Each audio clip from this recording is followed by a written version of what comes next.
ஐந்து கரத்தனை யானை முகத்தனை இளம்பிறை போலும் ஏற்றினை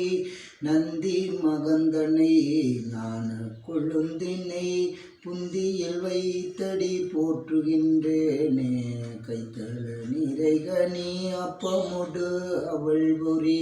அப்பியாரி முக நடிவேணி கட்டிடும் அடியவர் புந்தியில் உரைபவர் கற்பதும் எனவினை கடிதேவும் மத்தமும் அதியமும் வைத்திடும் மரன் மகன் மப்புருதிரபுய மதயானை மத்தள வைரனே உத்தமி புதல்வனே மற்றவில் மலரோடு பணிவேனே உருவாய் அருவாய் உளதாய் இளதாய் மறுவாய்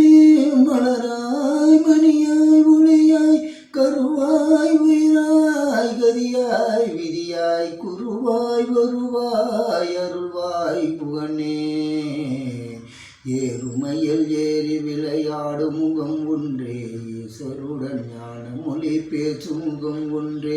கூறுமடியார்கள் வினை தீர்க்கும் முகம் ஒன்றே குண்டுருவை வேல் வாங்கி நின்ற முகம் ஒன்றே மாறுபடு சூரரை வதைத்த முகம் ஒன்றே வள்ளியை மனமுணர வந்த முகம் ஒன்றே ஆறு முகமான பொருள் நீ அருளில் வேண்டும் ஆதி அருணாசலம் அமர்ந்த பெருமானே சரணகமலாலயத்தை அருநிமிஷ நேரமட்டில் தவமுறை தியான வைக்க அறியாத சடக சடம் மூடமட்டி பவ வினையிலே சனித்த தமிழ்